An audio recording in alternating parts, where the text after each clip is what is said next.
आइए जानते हैं पूरे बिहार की हर छोटी बड़ी खबर सिर्फ 15 मिनट में। लेकिन उससे पहले आप हमें कमेंट में जरूर बताइए कि ये वीडियो आप बिहार के किस जिले और किस गांव से देख रहे।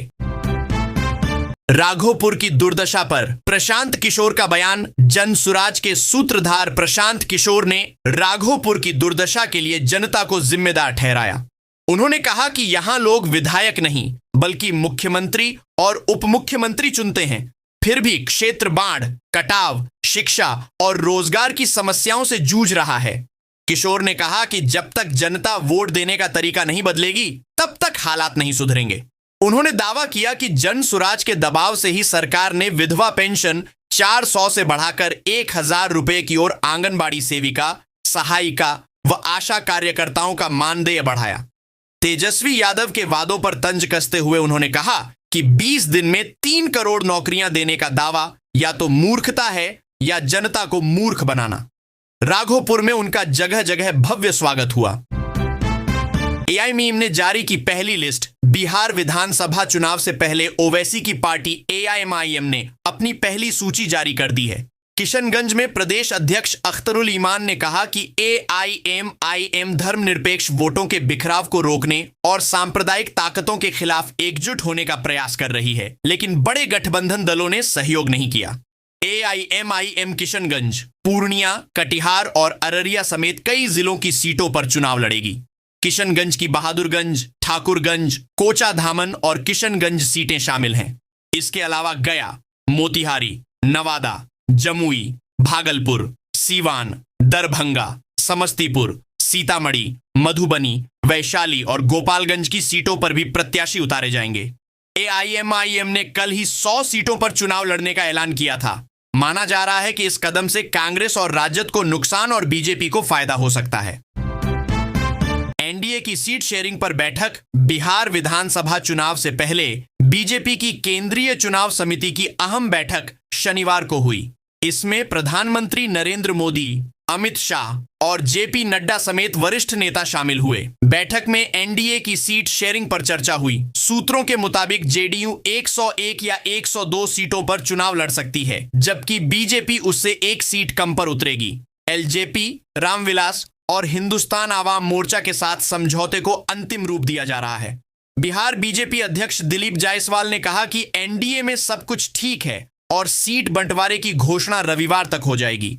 उन्होंने कहा कि घोषणा पटना या दिल्ली में होगी, इस पर नेतृत्व फैसला करेगा। बैठक में बिहार चुनाव प्रभारी धर्मेंद्र प्रधान और विनोद तावड़े भी मौजूद रहे। बिहार में मौसम का मिजाज। बिहार में दक्षिण पश्चिम मानसून की वापसी शुरू हो गई है। मौसम विभाग के अनुसार अगले 3 से 4 दिनों में मानसून पूरी तरह लौट जाएगा। फिलहाल बारिश में कमी आई है और मौसम शुष्क बना हुआ है। पटना का अधिकतम तापमान 31.8 डिग्री सेल्सियस दर्ज किया गया, जबकि मोतिहारी में 34 डिग्री तक पहुंचा। शनिवार को कई जिलों में तापमान सामान्य से नीचे रहा, लेकिन वाल्मीकि नगर, सासाराम, सुपौल और फारबिसगंज में पारा सामान्य से ऊपर दर्ज किया गया। विभाग ने बताया कि आने वाले दिनों में सुबह शाम हल्की सिहरन महसूस होगी और रात के तापमान में गिरावट आएगी। रविवार को पटना और आसपास के इलाकों में मौसम सामान्य रहेगा, जबकि उत्तर बिहार के कुछ हिस्सों में आंशिक बादल छाए रह सकते हैं। पुलिस ने तोड़ा नशे का नेटवर्क। पिपलावा पुलिस ने नशे के तस्करों पर बड़ी कार्रवाई करते हुए 2 अलग अलग जगहों से स्मैक और गांजा की खेप बरामद की। थाना अध्यक्ष सागर कुमार को सूचना मिली थी कि बाइक पर सवार 2 युवक नशीला पदार्थ लेकर मसौड़ी की ओर जा रहे हैं। गोवाई मोड़ पर चेकिंग के दौरान पुलिस ने बाइक रोकी और तलाशी में 474 पुड़िया, करीब 256 ग्राम स्मैक बरामद की। 2 तस्कर रोहित कुमार और राजकुमार गिरफ्तार हुए। अंतरराष्ट्रीय बाजार में इसकी कीमत 3 लाख बताई गई। वहीं देवरा निवासी गोलू कुमार को बहुआरा स्थित दुकान से 65 पुड़िया गांजा के साथ पकड़ा गया। तीनों तस्करों से सप्लाई चेन की जांच हो रही है। डीएसपी दीपक कुमार ने कहा कि नशे का कारोबार संगठित नेटवर्क की तरह काम कर रहा है और चुनावी दौर में खपाने की कोशिशें बढ़ जाती हैं। पुलिस ने आगे भी सख्त कार्रवाई का भरोसा दिया। बीजेपी ने 60 सीटों पर तय किए प्रत्याशी। बिहार विधानसभा चुनाव को लेकर बीजेपी ने प्रत्याशियों की सूची लगभग तय कर दी है। शनिवार देर शाम बिहार भाजपा कोर ग्रुप की बैठक में 60 सीटों पर नामों को अंतिम रूप दिया गया। शेष 65 सीटों पर 2 से 3 नामों पर चर्चा जारी है। यह देरी एनडीए सहयोगियों जदयू, लोजपा, हम और रालोमो के बीच सीटों की दावेदारी के कारण हो रही है। बैठक के बाद सूची राष्ट्रीय अध्यक्ष जेपी नड्डा को सौंपी गई। नड्डा ने बिहार प्रभारी विनोद तावड़े और चुनाव प्रभारी धर्मेंद्र प्रधान के साथ सूक्ष्मता से स्क्रूटनी की। अब संभावना है कि रविवार को सीटों पर तालमेल के साथ अंतिम घोषणा होगी। इस बीच जदयू नेता ललन सिंह और संजय झा दिल्ली पहुंच चुके हैं। एनडीए के अन्य घटक दलों के नेता भी मौजूद हैं। रविवार को अमित शाह और नड्डा की बैठक में सीट बंटवारे पर अंतिम मुहर लग सकती है। एआई मीम पर युवक को अमानवीय सजा। मध्य प्रदेश के दमोह जिले के सतरिया गांव में सोशल मीडिया पर मीम पोस्ट करना एक युवक को भारी पड़ गया। पुरुषोत्तम कुशवाहा ने गांव के ही अन्नू पांडे का एआई से बना मीम इंस्टाग्राम पर डाला, जिसमें उन्हें जूते की माला पहने दिखाया गया था। पोस्ट हटाने और माफी मांगने के बावजूद विवाद बढ़ गया। गांव वालों ने पंचायत बुलाई और युवक को अन्नू पांडे के पैर धोकर वहीं पानी पीने की अमानवीय सजा दी। साथ ही 5100 रुपए का अर्थदंड भी वसूला गया। इस घटना का वीडियो सामने आया है, जिसमें युवक को सार्वजनिक रूप से अपमानित किया जा रहा है। परिवार सहमा हुआ है और शिकायत करने से डर रहा है। गांव वालों ने इसे समाज का अपमान बताया। इससे पहले भी अन्नू पांडे पर शराब बेचने के आरोप में जुर्माना लगाया गया था। घटना ने पूरे इलाके को झकझोर दिया है। अलवर से जासूस गिरफ्तार। राजस्थान इंटेलिजेंस ने अलवर निवासी मंगत सिंह को पाकिस्तान की खुफिया एजेंसी आईएसआई के लिए जासूसी करने के आरोप में गिरफ्तार किया है। जयपुर जिला न्यायालय ने उसे 3 दिन की पुलिस रिमांड पर भेजा। शुक्रवार को गोविंदगढ़ से पकड़े गए मंगत सिंह की गतिविधियां ऑपरेशन सिंदूर के दौरान संदिग्ध पाई गई थीं। जांच में सामने आया कि वह 2 साल से पाक हैंडलर ईशा शर्मा के संपर्क में था और पैसों के लालच में अलवर सैन्य छावनी समेत कई अहम जानकारियां पाकिस्तान भेज चुका था। उसके मोबाइल में आई एसआई से संपर्क के सबूत मिले हैं। वह पैसों को अपने परिचितों के खातों में भी डलवाता था। खुलासा हुआ कि उसने पहलगाम आतंकी हमले को लेकर भी पाक हैंडलर से बातचीत की थी। पुलिस और इंटेलिजेंस अब उसके नेटवर्क की गहन जांच कर रहे हैं। पीएम मोदी की धन धान्य कृषि योजना दिवाली से पहले प्रधानमंत्री नरेंद्र मोदी ने किसानों को बड़ी सौगात दी है। शनिवार को पूसा स्थित भारतीय कृषि अनुसंधान संस्थान से उन्होंने 24,000 करोड़ रुपए की पीएम धन धान्य कृषि योजना की शुरुआत की। इस योजना का उद्देश्य हर खेत तक सिंचाई सुविधा पहुंचाना, फसल उत्पादकता बढ़ाना, आसान आरण और भंडारण सुविधा उपलब्ध कराना है। योजना के तहत देश के 100 आकांक्षी जिलों का चयन किया गया है, जहां उपज राष्ट्रीय औसत से काफी कम है। सरकार का लक्ष्य है कि 2030 तक इन जिलों को राष्ट्रीय औसत तक लाया जाए। योजना से 1.7 करोड़ किसानों को लाभ मिलने की संभावना है। इन जिलों को 11 मंत्रालयों की 36 से अधिक योजनाओं का भी फायदा मिलेगा। मोदी ने कहा कि यह योजना किसानों की आय दोगुनी करने और कृषि को आत्मनिर्भर बनाने की दिशा में बड़ा कदम है।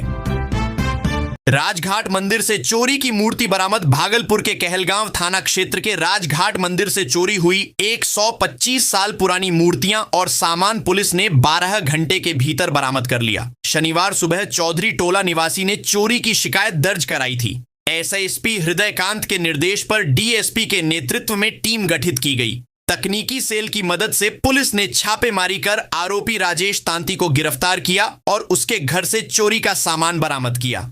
बरामदगी में अष्टधातु की दुर्गा माता की मूर्ति, चांदी का शिवलिंग, भगवान गणेश और लड्डू गोपाल की मूर्तियां, दान पेटी की नकदी, घंटा, शंख और देवी देवताओं की 20 तस्वीरें शामिल हैं। पुलिस अब अन्य सहयोगियों की तलाश कर रही है। इस त्वरित कार्रवाई से इलाके में पुलिस की सराहना हो रही है और श्रद्धालुओं ने राहत की सांस ली है। मुजफ्फरपुर में बाढ़ का पानी। मुजफ्फरपुर शहर और आसपास के निचले इलाकों में बूढ़ी गंडक नदी का जलस्तर बढ़ने से बाढ़ का पानी घुस गया है। बालूघाट, आश्रम घाट और अखाड़ा घाट क्षेत्र की 200 से अधिक झोपड़ियां पानी से घिर गई हैं। मिठन सराय में भी करीब 50 घर प्रभावित हुए हैं। सब्जी की फसलें बर्बाद हो गईं और मुख्य सड़क पर 2 फीट तक पानी बह रहा है। रेलवे ढाला से जाने वाले डायवर्जन मार्ग पर जलजमाव से लोगों की आवाजाही ठप हो गई है। नदी का जलस्तर 51.70 मीटर पर पहुंच गया है, जबकि खतरे का निशान 50.53 मीटर पर है। ग्रामीणों का कहना है कि अचानक पानी आने से खेतों में लगी फसलें पूरी तरह नष्ट हो गईं। कई परिवारों को सुरक्षित स्थानों पर जाने की मजबूरी है। प्रशासन हालात पर नजर बनाए हुए है। तेज प्रताप यादव का एनडीए पर हमला। वजीरगंज विधानसभा क्षेत्र के तरमा में जनशक्ति जनता दल के राष्ट्रीय अध्यक्ष और पूर्व मंत्री तेज प्रताप यादव ने चुनावी सभा को संबोधित किया। उन्होंने कहा कि बिहार की धरती राजनीतिक बदलाव की आकांक्षा रखती है। तेज प्रताप ने आरोप लगाया कि वर्तमान सरकार जेपी लोहिया और लालू जैसे नेताओं के विचारों का अपमान कर रही है। उन्होंने कहा कि कई दल बहुरूपिया वादे करेंगे, लेकिन उनकी पार्टी कम वादा करके उसे पूरा करने का संकल्प लेती है। सभा में उन्होंने तरमा को प्रखंड बनाने और स्वास्थ्य व शिक्षा में सुधार का वादा किया। तेज प्रताप ने कहा कि ब्लैक बोर्ड शिक्षा की नींव है और सभी नेता इसी रास्ते आगे बढ़े हैं। उन्होंने दावा किया कि स्वास्थ्य मंत्री रहते कई मेडिकल कॉलेज खोलने का प्रस्ताव पारित किया। सभा में महिला सेल की अध्यक्ष अर्चना राय और उम्मीदवार प्रेम कुमार भी मौजूद रहे। बीहट में सफाई व्यवस्था चरमराई। नगर परिषद बीहट क्षेत्र के गढ़हरा और राजवाड़ा इलाके में सफाई व्यवस्था पूरी तरह चरमरा गई है। सड़कों और गलियों में जगह जगह कूड़े करकट का अंबार लगा हुआ है। स्थानीय लोगों का कहना है कि ठेकेदार के कर्मी कूड़े को डंपिंग साइट तक नहीं ले जाकर सड़क किनारे ही फेंक देते हैं। इससे पूरे इलाके में बदबू फैल रही है और लोगों का जीना मुहाल हो गया है। वर्षा के दौरान कूड़ा पानी में सड़कर दुर्गंध और मच्छरों का प्रकोप बढ़ा देता है। डेंगू और मलेरिया जैसी बीमारियों का खतरा मंडरा रहा है। कई बार लोगों ने मजबूर होकर कूड़े में आग लगा दी, जिससे आग विकराल रूप ले चुकी है। स्थानीय वार्ड पार्षद इस गंभीर समस्या पर मौन साधे हुए हैं। उप मुख्य पार्षद ऋषिकेश कुमार ने माना कि ठेकेदारों की लापरवाही से समस्या बनी है और जल्द सुधार का आश्वासन दिया। जमुई में छात्रों का हंगामा। जमुई जिले के खैरा प्रखंड अंतर्गत उत्क्रमित उच्च माध्यमिक विद्यालय तरी दाबिल में छात्रों का गुस्सा बढ़ गया है। छात्रों ने आरोप लगाया कि शिक्षकों द्वारा छात्रवृत्ति, पोशाक राशि और 10वीं कक्षा का फॉर्म भरने के नाम पर अतिरिक्त पैसे वसूले जा रहे हैं। छात्रा मुस्कान कुमारी ने कहा कि नियमित उपस्थिति के बावजूद उन्हें छात्रवृत्ति नहीं मिली। छात्रा ज्योति कुमारी ने बताया कि उनसे 865 रुपए की जगह 1050 रुपए वसूले गए। छात्रों ने शिक्षक विक्रम कुमार भारतीय और हेडमास्टर मणिकांत कुमार पर गंभीर आरोप लगाए। स्थानीय मुखिया प्रतिनिधि ने भी वितरण में पक्षपात की बात कही। विवाद बढ़ने पर पुलिस को बुलाना पड़ा। बाद में छात्रों से वसूले गए अतिरिक्त पैसे लौटाने की जानकारी सामने आई। हालांकि हेडमास्टर ने आरोपों को गलत बताया और तकनीकी कारण गिनाए। मधेपुरा में जीविका दीदियों को राशि। मधेपुरा में मुख्यमंत्री महिला रोजगार योजना के तहत तीसरे चरण में 3,492 जीविका दीदियों के खाते में 10-10 हजार रुपए की राशि अंतरित की गई। मुख्यमंत्री नीतीश कुमार ने पटना से वीडियो कॉन्फ्रेंसिंग के जरिए रिमोट दबाकर राशि ट्रांसफर की। इस मौके पर 300 से अधिक जीविका दीदियां मौजूद रहीं। प्रखंड परियोजना प्रबंधक ने कहा कि यह राशि जीविकोपार्जन गतिविधियों में खर्च की जाए। योजना के तहत कुल 20,576 दीदियों को लाभ दिया जा रहा है। जिनके खाते में राशि नहीं पहुंची है, उन्हें भी जल्द पैसा मिलेगा। कार्यक्रम में महिलाओं को आत्मनिर्भर बनने का संदेश दिया गया। साथ ही निर्वाचन आयोग ने जीविका दीदियों को लोकतंत्र के महापर्व में मतदान प्रतिशत बढ़ाने की जिम्मेदारी भी सौंपी है। महिलाएं अब मतदान के प्रति जागरूकता फैलाने में सक्रिय भूमिका निभाएंगी।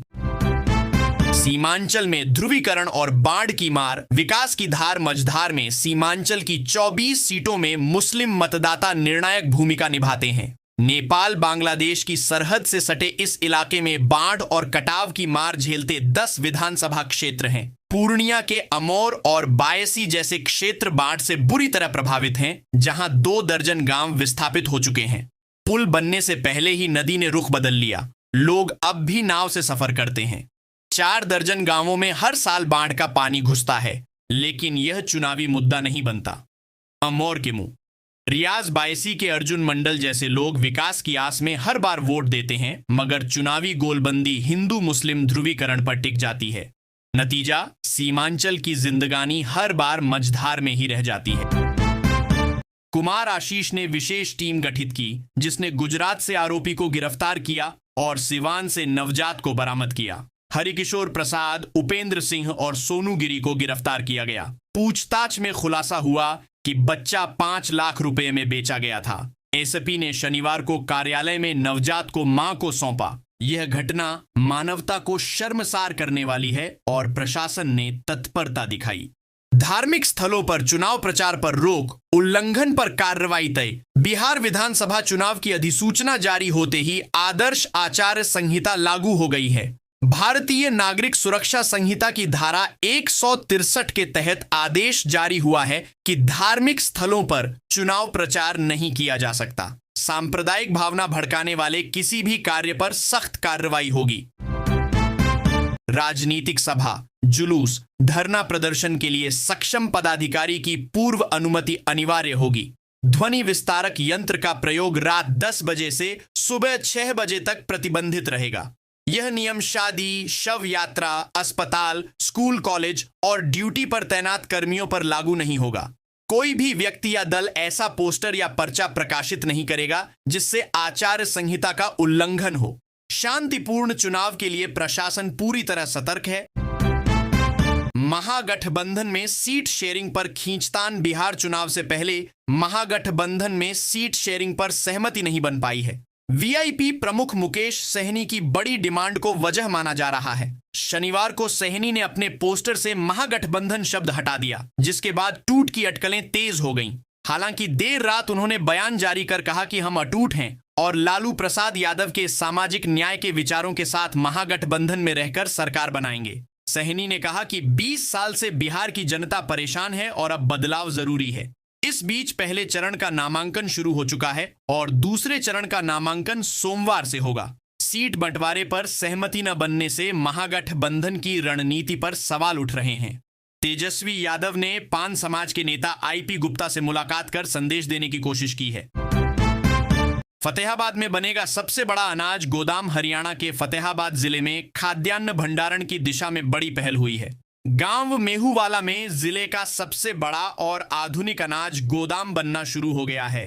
करीब 19 करोड़ रुपए की लागत से नाबार्ड के सहयोग से यह परियोजना शुरू हुई है। खास बात यह है कि गोदाम के साथ से रेल लाइन गुजरेगी, जिससे दूसरे राज्यों तक अनाज भेजना आसान होगा। विभाग ने इसका प्रस्ताव 10 साल पहले भेजा था, लेकिन अड़चनों के कारण योजना अटकी रही। अब जाकर यह धरातल पर उतरी है। गोदाम की क्षमता 53,000 टन होगी, यानी लगभग 5.3 लाख क्विंटल गेहूं चावल रखा जा सकेगा। अधिकारियों का कहना है कि इससे भंडारण की समस्या दूर होगी और रोजगार के अवसर भी मिलेंगे। निर्माण कार्य 2027 तक पूरा करने का लक्ष्य है। यूपी में एसबीआई की बड़ी चूक। उत्तर प्रदेश के कानपुर में एसबीआई की स्वरूप नगर शाखा से बड़ी लापरवाही सामने आई है। बैंक कर्मचारी की गलती से एक फर्म के 3,35,000 रुपए की जगह 33,54,000 रुपए दूसरे खाते में ट्रांसफर हो गए। जब फर्म ने शिकायत की तो पता चला कि रकम विकास कुमार नामक व्यक्ति के खाते में चली गई है। बैंक ने संपर्क किया तो जानकारी मिली कि रकम आगे ट्रांसफर कर दी गई है। इसके बाद शाखा प्रबंधक ने स्वरूप नगर थाने में मुकदमा दर्ज कराया। थाना प्रभारी ने बताया कि मामले की जांच की जा रही है। बैंक की इस गलती से फर्म को बड़ा नुकसान हुआ है और अब पुलिस रकम की रिकवरी की कोशिश कर रही है। यह घटना बैंकिंग सिस्टम की गंभीर चूक को उजागर करती है। कानपुर में पटाखा फैक्ट्री में धमाका। कानपुर के सचेंडी क्षेत्र में पटाखे बनाने के दौरान बड़ा हादसा हुआ। कब्रिस्तान के पास बने कारखाने में शुक्रवार शाम जोरदार धमाका हुआ, जिसकी गूंज 1 किलोमीटर दूर तक सुनाई दी। विस्फोट में 2 लोग गंभीर रूप से घायल हो गए। पुलिस ने दोनों को निजी अस्पताल ले जाकर बाद में उर्सुला में भर्ती कराया। डॉक्टरों के मुताबिक अकील 70% तक झुलस गया है, जबकि रोहित ठाकुर भी गंभीर हालत में है। स्थानीय लोगों का कहना है कि धमाके के वक्त कई लोग पटाखे बना रहे थे, जो मौके से भाग गए। पुलिस ने शुरुआत में सिलेंडर फटने की बात कही, लेकिन बाद में जांच शुरू हुई। घटना ने जिले में अवैध पटाखा निर्माण पर सवाल खड़े कर दिए हैं। प्रशासन ने छापेमारी तेज कर दी है। किसानों को मुफ्त बीज वितरण। रब्बी की फसलों के लिए किसानों को बड़ी राहत मिली है। राजकीय बीज भंडार में दलहन और तिलहन की मिनी किट उपलब्ध हो गई है, जिसका वितरण ऑनलाइन आवेदन करने वाले किसानों को निःशुल्क किया जा रहा है। बीज वितरण प्रभारी अनूप कुमार ने बताया कि चना का 236.40 क्विंटल, मटर का 92.40 क्विंटल, मसूर का 27.92 क्विंटल और लाही का 26.30 क्विंटल बीज किसानों के लिए आया है। पिछले 2 दिनों से किसानों के बीच वितरण शुरू हो चुका है। किसानों का कहना है कि मुफ्त बीज मिलने से उनकी लागत घटेगी और उत्पादन बढ़ेगा। सरकार का उद्देश्य है कि अधिक से अधिक किसान गुणवत्तापूर्ण बीज का लाभ उठाएं। यह पहल किसानों की आय बढ़ाने और आत्मनिर्भर कृषि की दिशा में अहम कदम मानी जा रही है। करवा चौथ पर सोना चांदी की धूम। करवा चौथ पर सर्राफा बाजार गुलजार रहा। पतियों ने पत्नियों के लिए जमकर खरीदारी की और कुल 34 करोड़ रुपए का सोना चांदी बिका। इसमें 25 करोड़ का सोना और 9 करोड़ की चांदी शामिल रही। एक पति ने 2.5 किलो का करवा 5,16,000 रुपए में खरीदा। ज्वेलर्स को उम्मीद नहीं थी कि महंगाई के बावजूद इतनी बिक्री होगी। सोना पिछले साल से 30% महंगा और चांदी लगभग दोगुनी हो चुकी है, फिर भी बिक्री 20% बढ़ी। ब्रांडेड शोरूम से 10 लाख का नेकलेस बिका, जबकि छोटे ज्वेलर्स ने 20 करोड़ का सोना बेचा। चांदी के करवे, पायल और बिछिया खूब बिके। व्यापारियों को अब धनतेरस और सहालक पर और बड़ी बिक्री की उम्मीद है। बाजार में उत्साह देखते हुए ज्वेलर्स ने नया स्टॉक भरना शुरू कर दिया है। दिवाली के बाद लगेंगे स्मार्ट प्रीपेड मीटर। दीपावली और छठ के बाद राजधानी समेत लाखों उपभोक्ताओं के घरों में स्मार्ट प्रीपेड मीटर लगाए जाएंगे। अभी हर महीने 10 से 15,000 मीटर बदले जा रहे थे, लेकिन अब बड़े पैमाने पर बदलाव होगा। बिजली विभाग ने एजेंसी को लक्ष्य जल्द पूरा करने के निर्देश दिए हैं। उपभोक्ताओं को मैसेज मिलेगा कि उनका मीटर प्रीपेड में बदल गया है और बैलेंस कितना बचा है। समय पर रिचार्ज न कराने पर बिजली कट जाएगी। विभाग का उद्देश्य है कि राजस्व पहले मिले और उपभोक्ता समय पर भुगतान करें। हालांकि उपभोक्ताओं को जागरूक करने के लिए कोई शिविर नहीं लगाया गया है। नवंबर से राजधानी में वर्टिकल बिजली व्यवस्था भी लागू होगी। अचानक बदलाव से उपभोक्ताओं को मानसिक और आर्थिक दोनों तरह की तैयारी करनी होगी।